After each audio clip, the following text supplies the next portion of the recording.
Boomer Esiason not only had comments on Colin Kaepernick's silent protest, but also on the NBA players who opened the ESPYs with a socially conscious call to action. More specifically, Carmelo Anthony. Esiason, speaking at a CBS event Tuesday, started by telling Bob Glauber of the Newsday that he disagrees with Kaepernick's actions on sitting during the national anthem.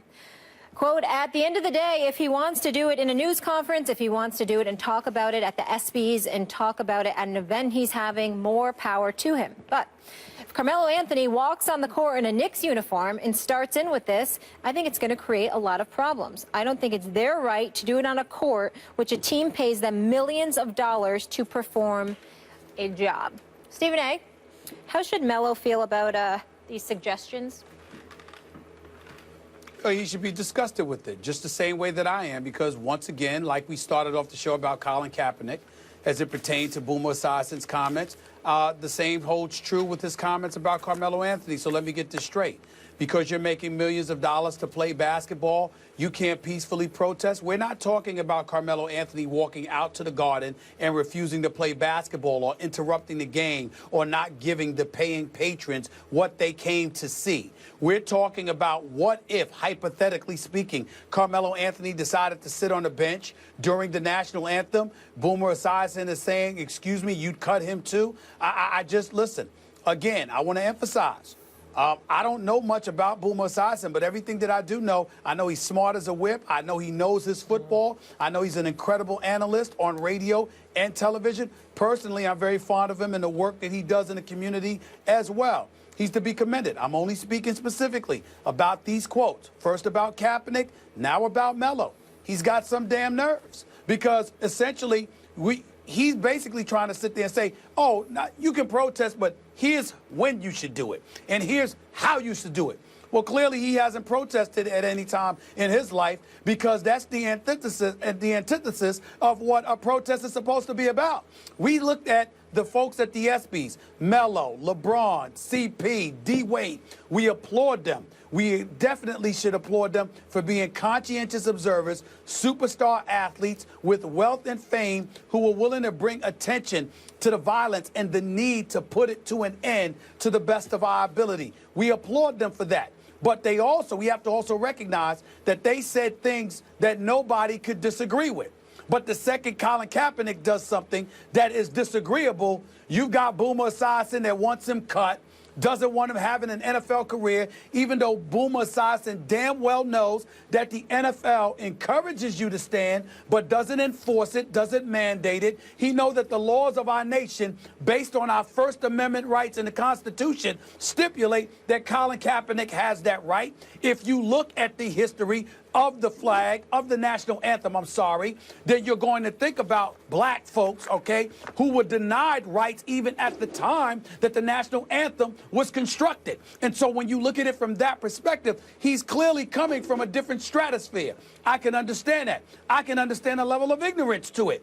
But then to turn around and act like people should be punished for it, in the case of Colin Kaepernick, be cut, or to threaten that if Melo decided to do something like that, it would be a problem. Here's what our problem should be with Carmelo Anthony. We want the Knicks past the first round. That's it. There's nothing else that Carmelo Anthony has done. He's a good man. He's a good family person. He's got a wonderful wife, wonderful family and friends. He represents the New York Knicks organization exemplary, doesn't get into any trouble. And by the way, no one gives Carmelo Anthony credit for what he goes in the city of Baltimore and tries to do to quell the violence and to contribute to the to the impoverished in that community and beyond. Carmelo Anthony is a good brother. I got one problem with him and one problem only. I appreciate the gold medals, but damn it, I want an NBA championship. That's it.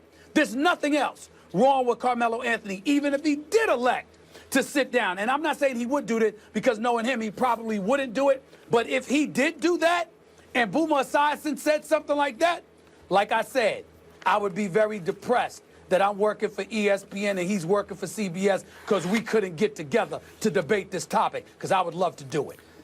I really don't like this comment that he made about Carmelo, that Boomer Esiason made about Carmelo. I really didn't like the comment about Kaepernick. I find it ill-considered, not well thought out, and essentially anti-intellectual, but in this case even worse, the Carmelo stuff. This is my paraphrasing of what Boomer is saying. I get the sense that Carmelo's the kind of guy who might get ready to challenge the status quo at Madison Square Garden. He better not. Stay in your place. Now, the NBA does have a rule, which I think Adam Silver should consider changing, that it's compulsory. You must stand for the national anthem. What the national anthem has to do with basketball, I'm not exactly sure. Well, you're honoring this country, and if you want to connect it to the military, brave men and women who protect your freedom and give you the ability to play basketball. They also give you the ability to make purchases at stores. You don't stand for a national anthem every time you do that. Or a public gathering like watching a movie. You don't stand for the national anthem every time you watch a movie. But for some reason, in sporting arenas, you stand for the national anthem every time. And in the NBA, it is compulsory, making it, in my view, meaningless. If you have to do it, well, how is it a show of patriotism? Think it through, Boomer Esiason. But the idea that Carmelo should stay in his place and don't, that has no place on the basketball court. When you are asked to participate in something, and you brought this up, Stephen A., you're not staging a march or a sit-in even. You're not doing something disruptive. You're simply choosing not to participate in a forced show of, in my view, non-patriotism if you got to do it. And then to connect it to the sports world as though because the Knicks are paying you somehow, that means it doesn't add up, it doesn't make sense, and it reinforces the status quo, which is the whole point of American protest in the first place. Well, make it better by not accepting, by challenging the status quo. Well, I co-sign on that. I appreciate you saying that, but there's one thing where I would tend to disagree with you. I don't think Adam Silver needs to change the rule in the NBA. Here is why. It's a private industry. And if that's what you want to do, that's what you want to do. Players do not have to participate. They do not have to play in the NBA if they don't want to. You don't have to play in the NFL if you don't want to. I would prefer that the league mirrors what the NFL does. We would encourage it, but not demand and mandate it. I would prefer that. But I don't want it to come across as if Adam Silver has to change it. No. Because any private industry has the right, if you own the league or if you are a part of a private industry and you believe that you stand for the national anthem because America is a great nation and we're all fortunate and blessed enough to be a part of it, and that's the industry that you're running, you have a right to sit up there and have those rules in place. And if you don't want to do it, don't play in the NBA. He does have that right, and he's reflecting the will of the owners in many respects, but that the owners are people who are extremely successful, given the status quo, and have every reason to want to reinforce it. And I'm not saying he must do it. I'm saying if Adam Silver thinks it through, and he's shown, I think, an incredible capacity to understand the point of view of the players more than any other commissioner in a major sport currently in this, maybe ever.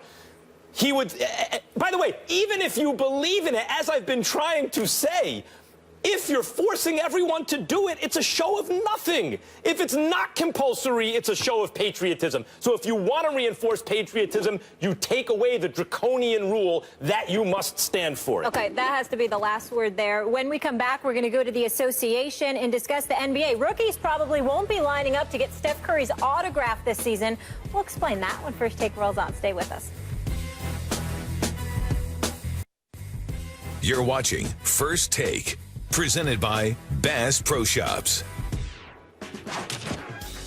Despite Kevin Durant being heavily criticized this offseason for leaving the Thunder and creating a super team with the Warriors, he was still voted the #1 favorite player in an NBA.com rookie poll for the third straight season. Meanwhile, the reigning two-time MVP, Steph Curry, didn't even rank in the top 9. Curry was tied for 4th in the same poll last year. What does this rookie vote say about Steph Curry, Max? Two things. First and foremost, that He just choked in the finals. Now, I know he wasn't physically 100%, but it looked like LeBron took his heart. I mean, that was part of LeBron's strategy. It looked like dunking on him, screaming at him, Steph kind of slinking away. It breaks my heart to say this because I love Steph Curry, love his game, love watching him, love the fact that he kind of inspires kids. He's not the biggest, not the strongest, not the fastest, and yet somehow one of the best. But after a finals 2 years ago, where it was like, okay, fine, he's passing out of the double team before it comes, and therefore he's actually helping his team, but his personal numbers won't look great. But was he really as good as he normally is? He followed it up with this finals where his team blew a 3-1 lead, and he was not his normal self in the finals, injury or no. And that reinforces, I think, a sense among players, especially players coming into the league, that this league is so suited to Steph Curry that it's making him seem better than he actually is. You can't touch him. But at wide open three-point shooting kind of league, that's perfect for Steph Curry. But then once the playoffs started, Stephen A., you brought it up the other day, and they called it a little more loosely, suddenly that effectiveness diminished. In other words, the rookies are going, look, we know who's really the best. We look at guys like LeBron and Durant, Westbrook. We can see they're better, but somehow the way the game is called and played now, Steph is kind of glorified out of proportion. I think both those things are going on, but especially the choking in this year's finals. What it says, Max Kellerman, is that people don't know basketball and they need to shut the hell up because they make no sense whatsoever. Steph Curry is the reigning two-time league MVP.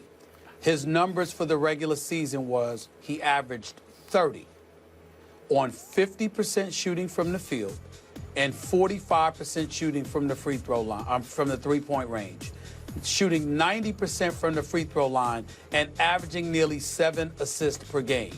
That is just ignorant for 10 players, including Kevin Garnett, by the way, who I love, who's a future Hall of Famer, but clearly is beyond his prime. And, you know, he'll retire soon enough and become a part owner, hopefully at the Minnesota Timberwolves or some other team. The bottom line is that Steph Curry should be right up there with everybody. I have no aversion to Kevin Durant. He's one of the top 3 players in the world. He's a superstar. And obviously the eye of the storm is going to be upon him. So when you look at a guy that's 6'10", 6'11", with a 7'6" wingspan, who can handle the rock and shoot the ball from all over the place the way Kevin Durant does, we can understand that the rookies would gravitate to him to some degree. But they're rookies for a reason, because their breath smells like Similac. They're wet behind the ears. They don't know any damn better. And they're going to find out about how good Steph Curry is when they get on a court with him next season. That's what this shows. They lack an appreciation because they're caught up in the size, the way the game has evolved, being tall and being gifted as Kevin Durant is, and they're not appreciating the marksmanship, the sniper-like abilities of a Steph Curry. But they'll find out when they get in the league and go against them. They know what Kevin Durant's going to do to them, because he's damn near 7 feet tall with a handle and a shot. But when they get on the court against Steph Curry, they're about to learn why Kevin Durant decided to go to Golden State. You see, you got to remember, Steph Curry didn't go to Oklahoma City. Kevin Durant came to and the Golden ball State. Doesn't stick with Kevin Curry Durant either. came to He Golden moves State it. because Steph Curry was there. Look, Let's remember I that. love Steph Curry, but that. Stephen A., you just mentioned his regular season numbers. He was clearly the MVP. I was on TV saying he should be the star. 25 points per game at 43% He should be shooting the in the star playoffs. of Space Jam 2 because it's his world. But in the finals, LeBron made it very clear, no, it's not his world. And Steph's performance diminished. So let me get this straight. Yeah. I wasn't the best player in the world. I may be number 2. Oh, my God, stop the presses. I mean, so let's stop the presses. Something's going to happen. Something's going to happen because Kevin, Was he the second best player in the better than finals? LeBron James. Hold on. No, I'm he not wasn't. better. I'm Was not he? So better is that than diminished LeBron performance? James. Wow. He wasn't better than Draymond. I love hold- Steph, but he wasn't better than Draymond in the finals. He was hurt. Okay, fine. It's 2 years in a row where his performance diminished in the finals. Yeah, That's but what people are diminished reacting according to what? According to the standard he set in the regular season. Right. And what was that standard? Very high, and then So even Yes. So even an Peyton average Manning used Steph to be Curry, the best regular season quarterback ever, and not so good I in the have a playoffs. question. Talking and not answering my question ain't gonna help you. 25 points per Don't game need help. on 43% shooting Yeah. in the playoffs. That's horrible? It's worse That's than horrible? he normally is, which means he folded under Guys. pressure, according to the rookies. Guys, we Keep gotta talking. go. I'm gonna ban your basketball card. I'm gonna ban it. So I'm gonna ban it. fiery today. When we come back.